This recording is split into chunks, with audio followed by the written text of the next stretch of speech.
ಅಭಿಮಾನಿಗಳಿಗೆ ಸ್ವಾಗತ. ಇವತ್ತು ನಾವು ಬಾಳೆಕಾಯಿ ಚಿಪ್ಸ್ ನ ಹೇಗೆ ಮಾಡೋದು ಅಂತ ನೋಡೋಣ. ಇದಕ್ಕೆ ಬೇಕಾಗಿರುವಂತ ಸಾಮಗ್ರಿಗಳು ಎರಡು ನೇಂದ್ರ ಬಾಳೆಕಾಯಿನಲ್ಲಿ ಮಾಡೋದನ್ನ ತೋರಿಸ್ತೀನಿ. ಅದೇ ಈ ತರ ಉದ್ದ ವೆರೈಟಿ ಉದ್ದಕ್ಕಿರಬೇಕು ಬಾಳೆಕಾಯಿ. ಮತ್ತೆ ಚಿಕ್ಕದು ಸಿಕ್ಕತ್ತೆ, ಆದರೆ ಈ ಬಾಳೆಕಾಯಿನಲ್ಲಿ ಇದು ನ್ಯಾಚುರಲ್ ಆಗಿ ಹಳದಿ ಕಲರ್ ಬರುತ್ತೆ. ಚಿಪ್ಸು ತುಂಬ ಚೆನ್ನಾಗಿರುತ್ತೆ. ಸೊ ಅದರಲ್ಲೂ ಮಾಡ್ಬೋದು, ಬಟ್ ಇದರಲ್ಲಿ ತುಂಬ ಚೆನ್ನಾಗಿ ಬರುತ್ತೆ. ಮತ್ತು 3 ಟೇಬಲ್ ಸ್ಪೂನ್ ನೀರಿಗೆ ಒಂದು ಅರ್ಧ ಟೀ ಸ್ಪೂನ್ ಉಪ್ಪನ್ನು ಹಾಕಿ ಚೆನ್ನಾಗಿ ಕದಡಿ ಉಪ್ಪು ಕರಗಿಸ್ಬಿಟ್ಟು ನೀರು ಮಾಡಿಟ್ಕೊಳ್ಳಿ. ಇದಕ್ಕೆ ಸ್ವಲ್ಪ ಅರಿಶಿನ ಹಾಕಿ ಮಿಕ್ಸ್ ಮಾಡಿ ಇದನ್ನು ರೆಡಿ ಮಾಡಿಟ್ಕೋಬೇಕು. ಮತ್ತು ನಾನು 1 ಕಪ್ನಷ್ಟು ಕೊಬ್ಬರಿ ಎಣ್ಣೆನ ಉಪಯೋಗಿಸ್ತಾ ಇದ್ದೀನಿ. ಏಕೆಂದರೆ ನಾವು ಎರಡೇ ಕರಿತಾ ಇರೋದ್ರಿಂದ ಜಾಸ್ತಿ ಎಣ್ಣೆ ಅವಶ್ಯಕತೆ ಇಲ್ಲ. 1 ಕಪ್ ಆದರೆ ಸಾಕು. ಮತ್ತು ನಿಮ್ಮ ಹತ್ರ ಸ್ಲೈಸರ್ ಇದ್ದರೆ ಸ್ಲೈಸರ್ ಎತ್ತಿಟ್ಕೊಳ್ಳಿ. ಮೊದಲಿಗೆ ಬಾಳೆಕಾಯ್ದು 2 ತುದಿನೂ ಕಟ್ ಮಾಡ್ಕೊಳ್ಳಿ.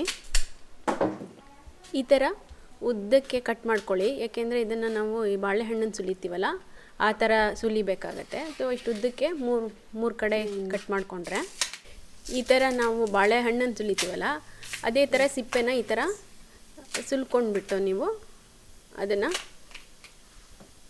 ರೆಡಿ ಮಾಡಿ ಇಟ್ಕೋಬೇಕು.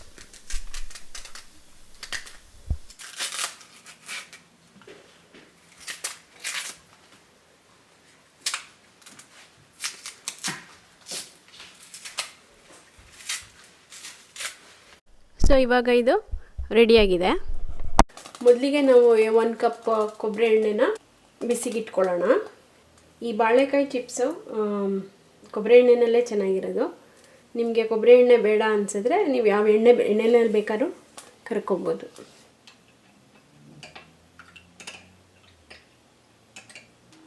ನೀವು ಒಂದು ತಟ್ಟೆಗಾದರೂ ಸ್ಲೈಸ್ ಮಾಡಿ ಇಟ್ಕೋಬೋದು, ಇಲ್ಲಾಂದರೆ ಡೈರೆಕ್ಟಾಗಿ ಅದ್ರ ಮೇಲೆ ಬೇಕಾದರೂ ಸ್ಲೈಸ್ ಮಾಡ್ಕೋಬೋದು.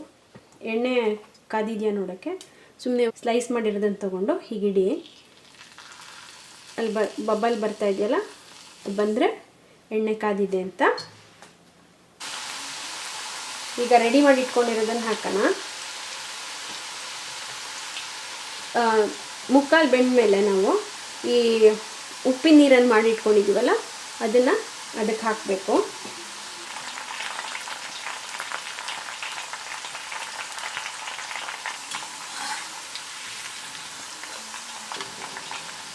ಈಗಿದು ಮುಕ್ಕಾಲು ಬೆಂದಿದೆ ಅಂದರೆ ಇದು ನೀವು ಈ ಜಾಲರಿ ಸೌಟಲ್ಲಿ ಮುಟ್ಟಿದಾಗ ನಿಮಗೆ ಗೊತ್ತಾಗುತ್ತೆ ಒಂದು ಸ್ವಲ್ಪ ಗಟ್ಟಿಯಾಗಿದೆ, ಆದರೆ ಪೂರ್ತಿಯಾಗಿಲ್ಲ.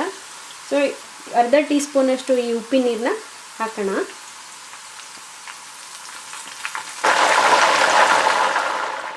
ಉಪ್ಪಿನ ನೀರನ್ನ ಹಾಕಿದ್ಮೇಲೆ ಹಾಗೆ ಸ್ವಲ್ಪ ಮಿಕ್ಸ್ ಮಾಡಿ. ಇದು ಪೂರ್ತಿ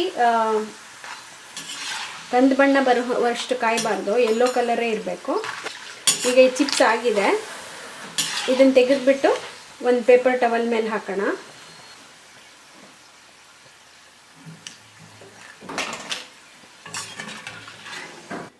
ಈಗ ಎಣ್ಣೆ ಮೇಲೆ ಡೈರೆಕ್ಟಾಗಿ ಸ್ಲೈಸ್ ಮಾಡ್ತೀನಿ. ಎಲ್ಲ ಬಾಳೆಕಾಯಿನೂ ಒಟ್ಟಿಗೆ ಸ್ಲೈಸ್ ಮಾಡಿ ಇಟ್ಕೋಬೇಡಿ, ಸ್ವಲ್ಪ ಮಾಡಿ ಇಟ್ಕೋಬೇಕು. ಫಸ್ಟ್ 2 ಸಲ ಮಾಡ್ತೀವಲ್ಲ ಆವಾಗ ಅರ್ಧ ಟೀ ಸ್ಪೂನಷ್ಟು ಈ ಉಪ್ಪಿನ ನೀರನ್ನು ಹಾಕಿ.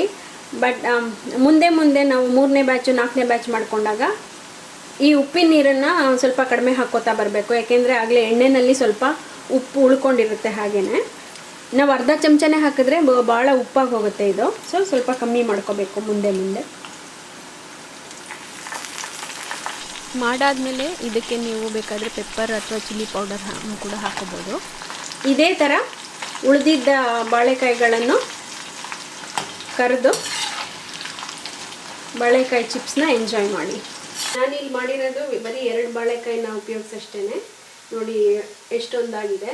ನೀವು ಕೂಡ ಈ ಬಾಳೆಕಾಯಿ ಚಿಪ್ಸನ್ನು ಮಾಡಿ ನೋಡಿ, ನಿಮ್ಮ ಅಭಿಪ್ರಾಯನ ಖಂಡಿತ ನಮಗೆ ತಿಳಿಸಿ. Thank you.